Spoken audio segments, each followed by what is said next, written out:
Dear students, UGC NET subject Urdu unit 2 Urdu की शेरी असनाफ, इसका मुताला हम गुज़िश्ता कुछ दिनों से कर रहे हैं, जिसमें हमने कसीदा, मसनवी, इन मौज़ूआत पर तकरीबन 7 लेक्चर्स देख लिए हैं। अभी हम पंडित दयाशंकर नसीम और उनकी मारूफ मसनवी गुलजार नसीम पर गुफ्तगू करेंगे। पंडित दयाशंकर नसीम उर्दू के मुमताज़ मसनवी निगार है। उनकी मसनवी गुलजार नसीम का शुमार उर्दू की चंद बेहतरीन मसनवियों में होता है। शुमाली हिंद में उर्दू मसनवी की तरक्की में पंडित दयाशंकर नसीम की खिदमात अहमियत की हामिल है। नसीम का नाम पंडित दयाशंकर था और शायरी में तखल्लुस नसीम इख्तियार करते थे। आपका ताल्लुक़ कश्मीरी पंडितों के एक ख़ानदान से था।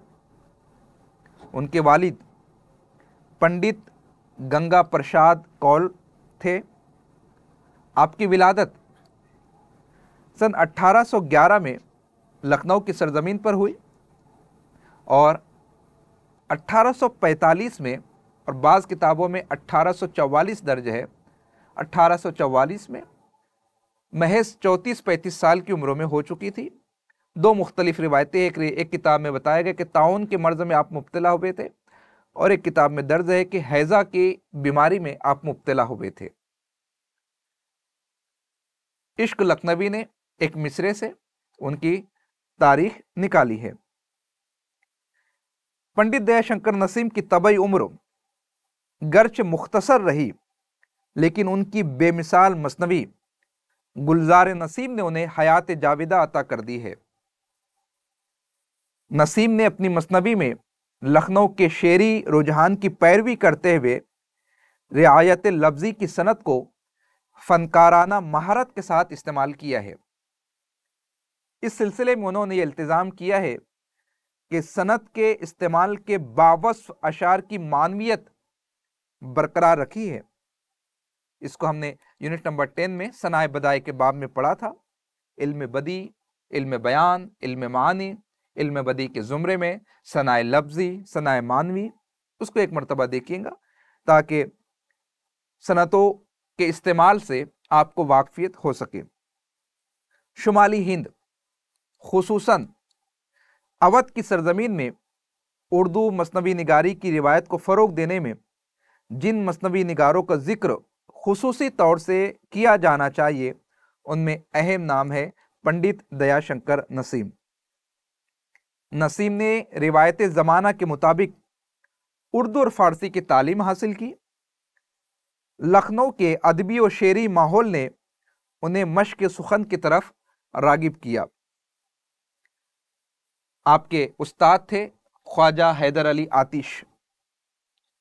नसीम की शख्सियत और शायरी पर अवध की तहजीब के असरात नुमाया तौर पर नजर आते हैं। ख्वाजा हैदर अली आतिश ने उनके मजाक को निखारा, सजाया, संवारा। नसीम के सरमाए कलाम में एक मुख्तसर सा दीवान है जिसमें गजलों के अलावा कुछ मुखम्मस तरजीह बंद शामिल है, लेकिन उनकी शोहरत मसनवी गुलजार नसीम के सबब है। गजलों में बेशतर उन्होंने आतिश की तकलीद करने की कोशिश की है। माशी एतबार से पंडित दयाशंकर नसीम की शख्सियत को जब हम पढ़ते हैं तो शाही फौज में आप वकील के मनसब पर फाइज थे। वो बहुत ज़हीन इंसान थे। उनकी हाजिर जवाबी और बजला संजी ने उनकी शख्सियत को मुआशरे में हर दिल अजीज बना दिया था। नसीम का शुमार उन शोरा में होता है जिन्होंने मुख्तसर सी मुद्दत हयात में अपनी काविश फ़िक्र फ़न से वो कारनामा अंजाम दिया जिसके सबब उनका नाम अदब की तारीख़ में हमेशा के लिए महफूज हो गया।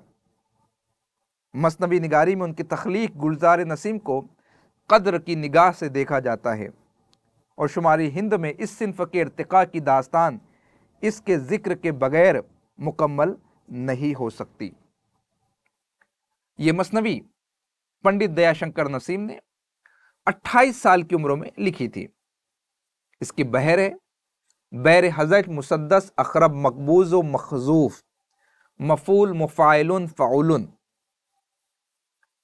पहले ये मसनवी काफी तवील थी, लेकिन उस्ताद गिरामी ख्वाजा हैदर अली आतिश के कहने पर इसे नसीम ने मुख्तसर किया।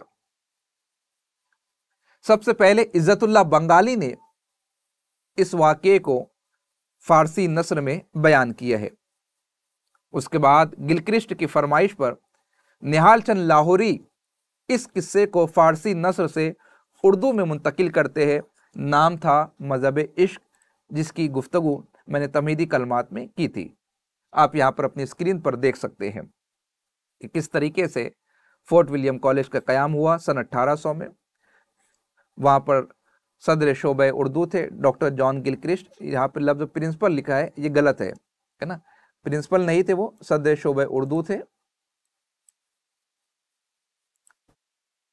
यहाँ के जो अहम कलमकार है उनमें नाम है मीर अमन हैदर बख्श हैदरी, मीर बहादुर अली हुसैनी, लल्लू लाल, निहाल चंद लाहौरी, इन्होंने ही ये नस्र लिखी। मिर्ज़ा अली लुत्फ़, बेनी नारायण जहाँ, ये सब अहम मुसन्निफ़ है।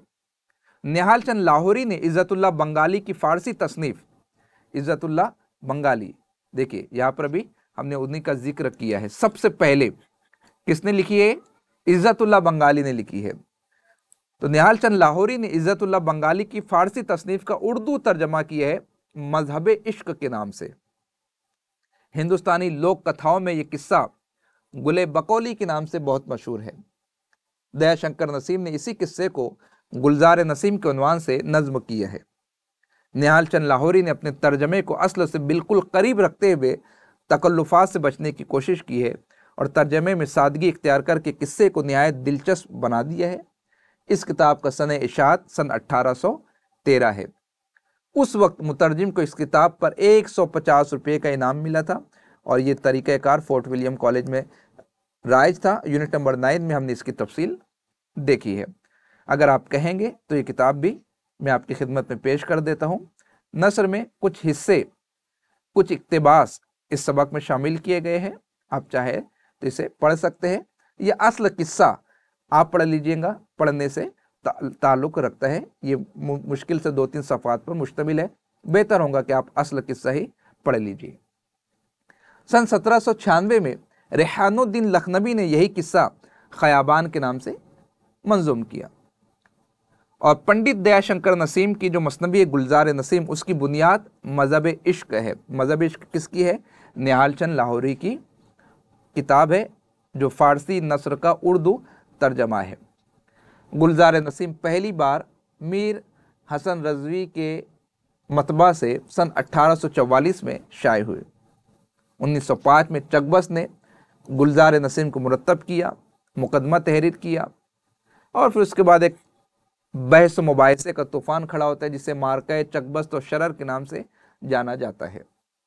गुलजार नसीम ने गज़ल भी कही है और किस तरह कही है ऊपर हम इसके हवाले से गुफ्तगू कर चुके हैं।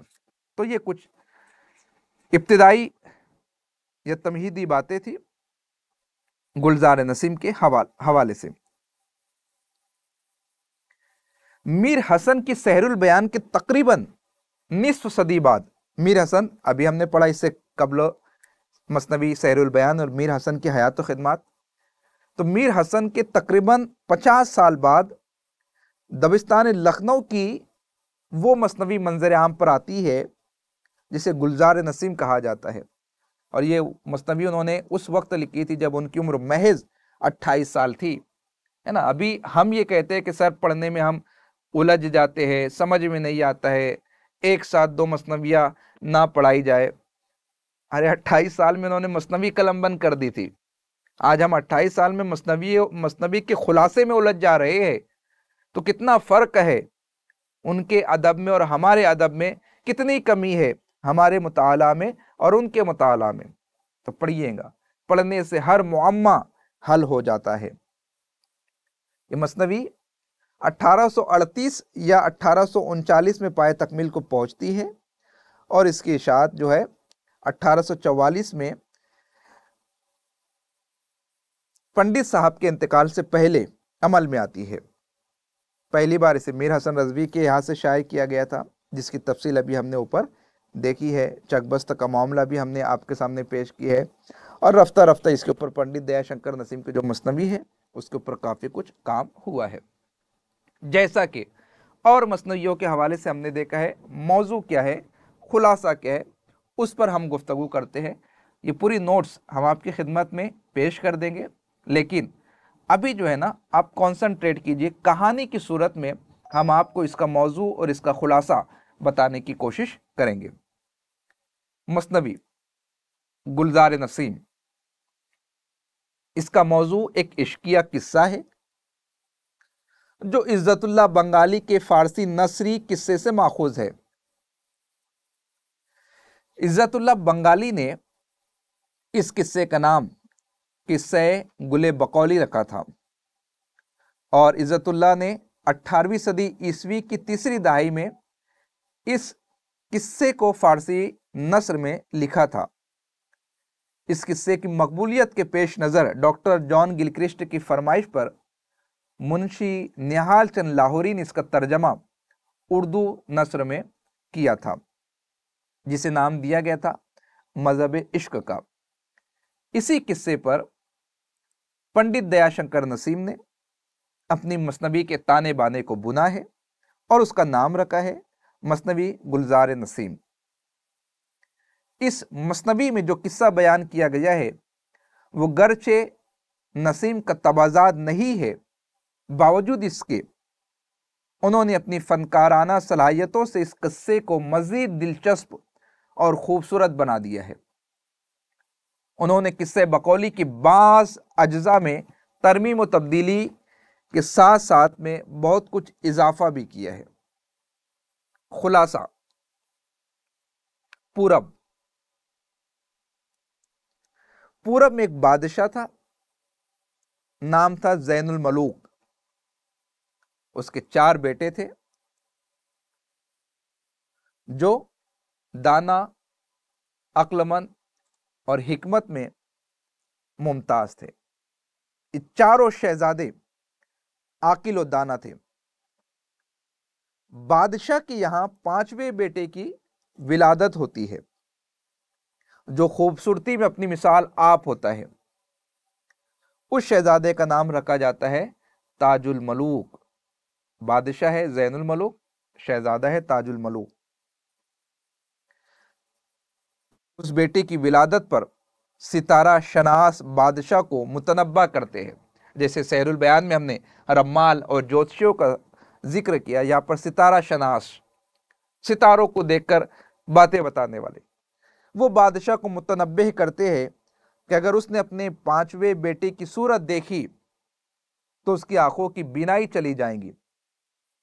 इस खबर से बादशाह बहुत रंजूर होता है और बेटे की परवरिश की जिम्मेदारी एक दाया को सौंपता है। ये बेटा दाया की आगोश शफकत में परवान चढ़ता है। एक रोज जबकि बादशाह शिकार से वापस आ रहा होता है तो उसकी नज़र अपने उस बेटे पर पड़ जाती है और उसकी आंखों का नूर रुखसत हो जाता है। जब बादशाह इस मुसीबत में गिरफ्तार होता है तो वह अपने बेटे को इसका जिम्मेदार करार देकर शहर बद्र कर देता है, शहर से निकाल देता है। बेटा सहरा सहरा, जंगल जंगल, बेयारो मददगार मारा मारा फिरता है।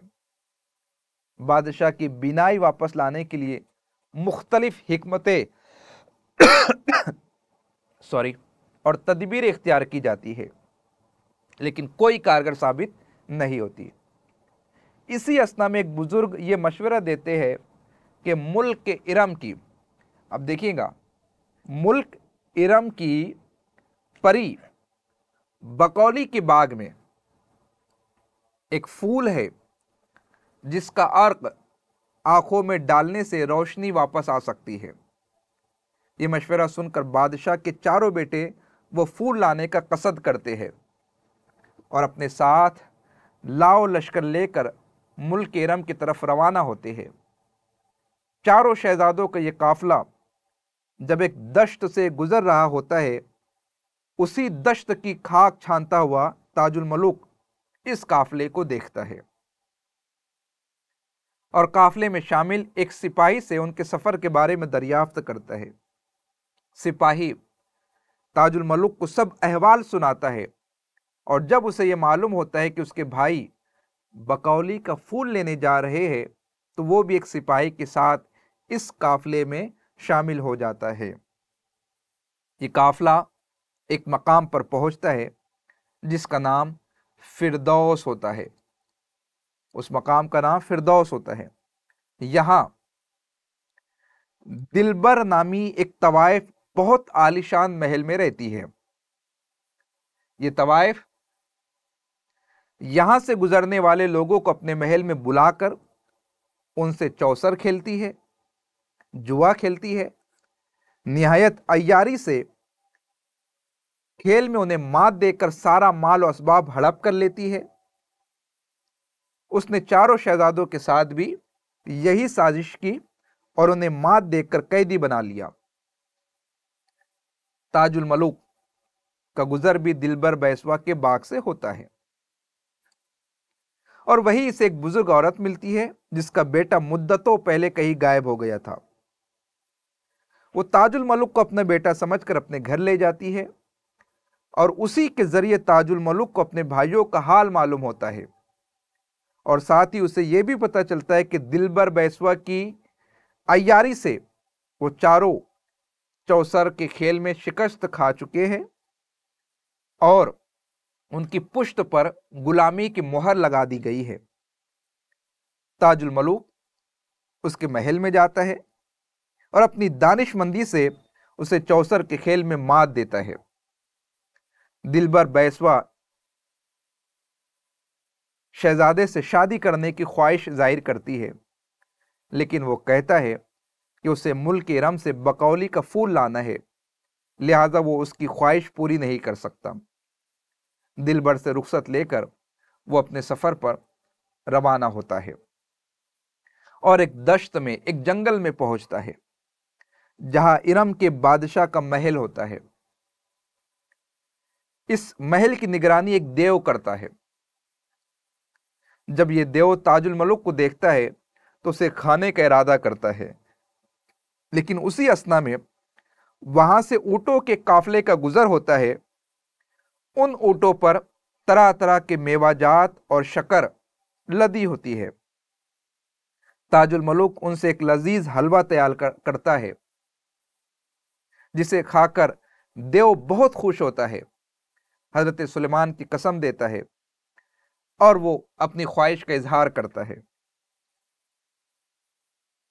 हजरत सुलेमान की कसम और हलवा खाकर खुश होने की सबब देव ताजुल मलुक की मदद इस तरह करता है कि वो अपनी छोटी बहन हिमाला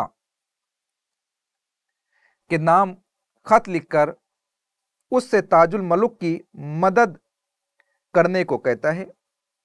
हिमाला देवनी मदद इस तरह करती है कि जेर जमीन एक सुरंग तैयार करती है, जमीन के अंदर ही अंदर एक सुरंग बनाती है जो बकौली के बाग तक जाती है। शहजादा उस सुरंग से बाग में पहुंचता है,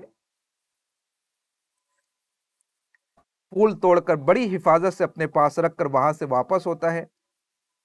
वापस आने से कबल वो बकौली को महल के बारादरी में सोता हुआ देखता है।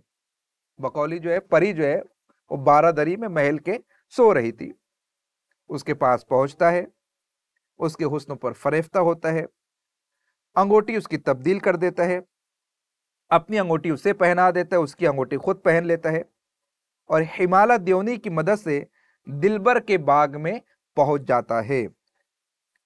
उसे रुखसत करते वक्त हिमाला उसे अपनी जुल्फों के 2 बाल देती है, जुल्फों के 2 बाल देती है और कहती है जब वो उन्हें आग पर रखेगा तो वो हाजिर हो जाएंगी और उसकी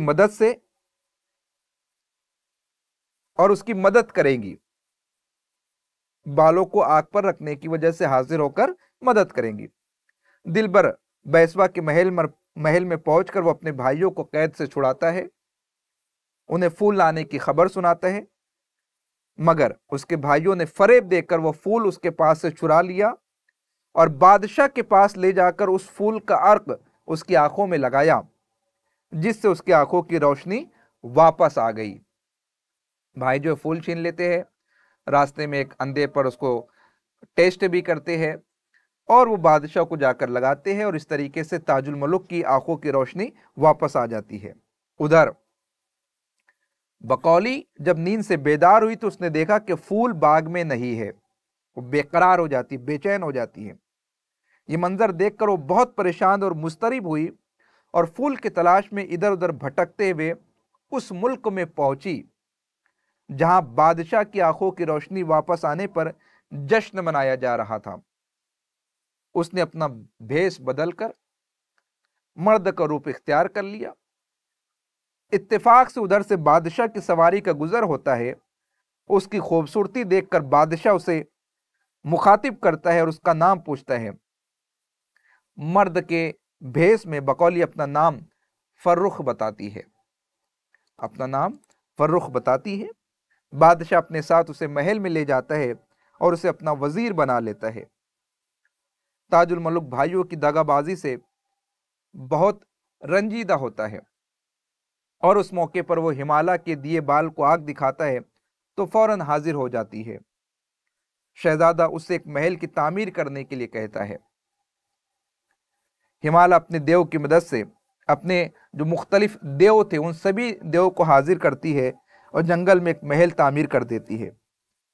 उस महल की रौनक की धूम चारों तरफ होती है। बादशाह ज़ैनुल मलुक भी उसके बारे में सुनता है तो उसे देखने का इरादा जाहिर करता है। ज़ैनुल मलुक जब यहाँ पहुंचता है, हालात कुछ ऐसे पैदा होते हैं कि बाप बेटा एक दूसरे को पहचान लेते हैं। ताजुल मलुक दिलबर बैसवा के जरिए अपने भाइयों की बेवफाई की रुदाद बादशाह के गोश गुजार करता है, जिसे सुनकर बादशाह बहुत बरहम होता है। चारों भाई अपनी करतूत पर शर्मिंदा होते हैं, माफी मांगते हैं। उसके बाद बकौली अपने असली रूप में आ जाती है। वो उड़कर अपने बाग में पहुंच जाती है। यहाँ पहुंचकर वो ताजुल मलुक को खत लिखती है जिसमें अपनी मोहब्बत का इजहार करती है। सुमन परी वो खत ताजुल मलुक तक पहुंचाती है। उस खत का जवाब भी बकौली के पास ले जाती है। इस मौका पर देवनी हिमालय इन दोनों की मदद करती है और दोनों के वस्ल का बंदोबस्त करती है। ताजुल मलुक और बकौली एक दूसरे से मिलकर बहुत खुश होते हैं और दोनों मुल्क इरम में रहने लगते हैं। जब ये खबर बकौली की मां तक पहुंचती है तो बहुत नाराज होती है और ताजुल मलुक को दरियाए तिलस्म में डाल देती है। बकौली को कैद कर देती है। शहजादा दरियाए तिलस्म से किसी तरह निकलने में कामयाब हो जाता है और एक जजीरे में पहुंचता है। यहां वो सांप का मन हासिल करता है। यहां से आगे बढ़ने पर इसे एक हौज नजर आता है जहां एक परी रो रही थी। ताजुल मलुक उसके रोने का सबब दरियाफ्त करता है। वो बताती है कि उसका नाम रूह अफजा है। उसका नाम रूह अफजा और फिरदौस का बादशाह मुजफ्फर मेरा बाप है। फिरदौस जिसका ऊपर आया है उसका बादशाह मुजफ्फर रूह अफजा का बाप है। रूह अफजा ये बताती है कि इरम का बादशाह मेरा चचा है। रूह अफजा बकौली का भी जिक्र करती है और ये बताती है कि बकौली की बीमारी की खबर सुनकर जब वो उसकी मिजाज पुरसी के लिए जा रही थी तभी रास्ते में एक देव ने उसे पकड़ लिया और यहाँ लाकर कैद कर दिया। ताजुल मलुक उसे अपनी रुदाद इश्क सुनाता है और उसे देव की कैद से रिहा करवा के उसके वालिदैन तक पहुंचाता है। रूह अफजा की वापसी की खबर सुनकर बकौली अपनी माँ जमीला के साथ उसके यहाँ आती है और रूह अफजा की मदद से यही उसकी मुलाकात ताजुल मलुक से होती है। बकौली की माँ जब उनके इश्क से वाकिफ होती है तो उनकी शादी करा देती है। ताजुल मलुक बकौली के यहाँ कुछ कयाम करने के बाद अपने मुल्क वापस आता है। कुछ अरसे के बाद राजा इंदर बकौली को अपने दरबार में बुलाता है। राजा इंदर बकौली को अपने दरबार में बुलाता है। परिया बकौली को लेकर दरबार में आती है और वो दरबार में नाचने गाने लगती है। बकौली हर रात राजा इंदर के दरबार में चली जाती और सुबह होने से पहले वापस आ जाती। ताजुल मलुक को एक दिन इसका इल्म हो जाता है। एक रात जब बकौली अपनी जादुई तख्त पर सवार होकर राजा इंदर के दरबार में जाने लगती है तो ताजुल मलुक भी उस तख्त का पाया पकड़कर वहां पहुंच जाता है और राजा इंदर के दरबार में तबला नवाज बन जाता है। राजा इंदर एक रात बकौली पर गुस्सा होता है और उसे बद्दुआ देता है कि तेरा आधा जिस्म पत्थर का हो जाए और कुछ अरसे तक इसी तरह रहे, फिर तुझे इंसान की शक्ल आता हो। 12 बरस तक इस शक्ल में रहने के बाद तुझे परी का जिस्म मिले। ये बद्दुआ देकर राजा इंदर परी बकौली को एक बुत खाने में फेंक देता है और ताजुल मलुक को एक सहरा में फेंक दिया जाता है। सहरा में उसकी मुलाकात कुछ परियों से होती है और वो उनसे बकौली का पता दरियाफ्त करता है। परिया उसे बुत खाने में पहुंचा देती है।